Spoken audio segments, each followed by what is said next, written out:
AP Telangana విడిపోక ముందు శ్రీశైలం ఆలయం తమకుండేదని మంత్రి కొండ సురేఖ శ్రీశైలంలో తెలిపారు. తెలంగాణ విడిపోవడం వల్ల శ్రీశైలం ఆలయాన్ని కోల్పోయామని ఆవేదన వ్యక్తం చేశారు. తిరుమల దర్శనానికి వెళ్లిన తెలంగాణ భక్తుల విషయంలో గత ప్రభుత్వ నిర్లక్ష్య ధోరణితో వ్యవహరించిందని అన్నారు.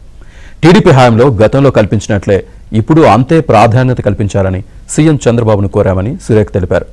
సీఎం సానుకూలంగా స్పందించి కమిటీ వేశారని మంత్రి సురేఖ చెప్పారు.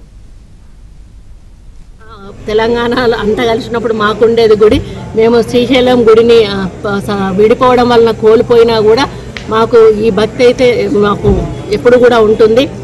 కాకపోతే మాకు కొంత ఇబ్బందికరమైన వాతావరణం ఎక్కడుందంటే తిరుమల తిరుపతి దేవస్థానం నుండి మా తెలంగాణ నుంచి వచ్చేటువంటి భక్తులు కొంత గత గవర్నమెంట్ నుంచి నిర్లక్ష్యానికి గురికి కాబడతా ఉన్నారు.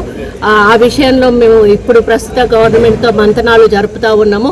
గతంలో తెలుగుదేశం ప్రభుత్వం ఉన్నప్పుడు అధికారంలో ఉన్నప్పుడు ఏ విధంగా అయితే కొన్ని పద్ధతులు నియమాలు పాటించేవాళ్ళు అదే పద్ధతిలో మా ప్రభుత్వానికి కూడా వారు ఇవ్వాలని వారికి మేము రిప్రజెంటేషన్ కూడా ఇవ్వడం జరిగింది. ముఖ్యమంత్రి గారు కూడా ఈ రాష్ట్ర ముఖ్యమంత్రి గారితో కూడా మాట్లాడడం జరిగింది. వారు కూడా ఒక పాజిటివ్ వేలో మేమందరం కూడా చర్చించుకొని మొన్ననే వాళ్ళ కమిటీ కూడా వేయడం జరిగింది. కాబట్టి కమిటీలో నిర్ణయించుకొని మరి తెలంగాణకు నుంచి అధిక భక్తులు వస్తారు, అధిక రాబడి కూడా వస్తుంది. మరి గతంలో మాకు అక్కడి నుంచి కళ్యాణ మండపాలు కానీ గుళ్ళ డెవలప్మెంట్ల కోసం కానీ కాలనీ గుళ్ళ కోసం కానీ మాకు చాలా నిధులు వచ్చేవి.